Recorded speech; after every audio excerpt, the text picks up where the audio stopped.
Hi, welcome to SBRForum's World Sports Weekly. I'm Natalie Rydström. 1 week remains in the 2013 World Snooker Championship, sponsored by Betfair and taking place at the Crucible Theatre in Sheffield, England. The story till now has been all about the defending champion, Ronnie OSullivan. He has steamrolled through his competitions so far, making easy work of Ali Carter, and at the time of filming, he's a single frame from defeating Stuart Bingham in their quarter-finals match. Here with us now to discuss the Snooker Championship and where the betting value is through the final week is SBRForum contributor and sports writer, Richard O'Hagan. Richard, thanks for joining us. Hi there, Natalie. Okay, Ronnie OSullivan is priced at even money by Bet365 to repeat as champion. Can anyone stop the Rocket? It's looking very difficult, isn't it? I've been really surprised by how well OSullivan's played. He's not played a tournament for a year, not played any competitive snooker for a year, and yet he's come in and he's absolutely destroyed everybody. The big question now has got to be whether he can keep up that level of consistency. He's got a reputation for being temperamental and for letting little things get in the way of his game. Ali Carter had a very good line after he lost. He said, OSullivan will win this provided his head doesn't fall off. And I think that's the big issue. The man who's going to beat Ronnie OSullivan now looks like it's probably going to be Ronnie OSullivan. So at even money, that's your only real chance to make some money on him now, is to get in there now. Now, Ricky Walden must be counting his blessings for a relatively easy draw thus far. He is priced at 15-2 to win the championship, but is a bet on him to make at least the finals more valuable in your view? I would say yes, because I don't see Ricky Walden as being the sort of player that can win this.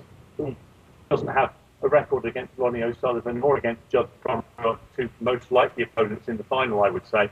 And although he's had a very easy run, the downside to having an easy run and not playing seeds, because in his half of the draw they just had a complete wipeout of most of the seeds, is that you don't get to play at the same sort of level in order to win your matches. So it was going to be a massive, massive step up for him to win. But reaching the final, yes, that half of the draw is missing an awful lot of seeds now. He's got an unseeded run to the semi-final, so he could make it.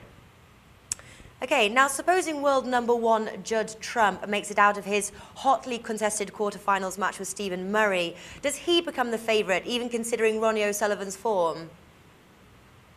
I don't think he becomes the favourite. Certainly, as this game has gone on, his odds have fluctuated up and down, and he seems to be running into better form in the latter half of this particular game. You can almost notice it in his play. But OSullivan's been at such a high level. I think Judd Trump at round about 4 or 5 to 1 would be a much better bet. I think he can go on and win it, certainly, but I don't think he's going to be the favourite in any market the way OSullivan's playing. Okay, now before we end the show, are there any other bets you might have going on or have your finger on the trigger for that we can share with us? I'm still very interested in people like Ding Junhui, who has been playing reasonably well and is still at a good price. There's not an awful lot you can actually do once you get down to the last 4 of a tournament like this, because effectively you're betting on a 4-horse race and you're never going to get great odds. So the time to actually make your really strategic bets was earlier in the tournament when you were looking at who was going well.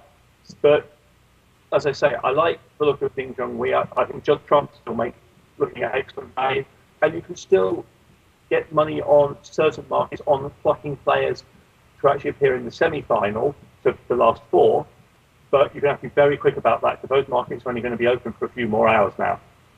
Right, okay. Well, one thing's for sure, it's going to be a very exciting week ahead. Richard, thanks for joining us. You're welcome.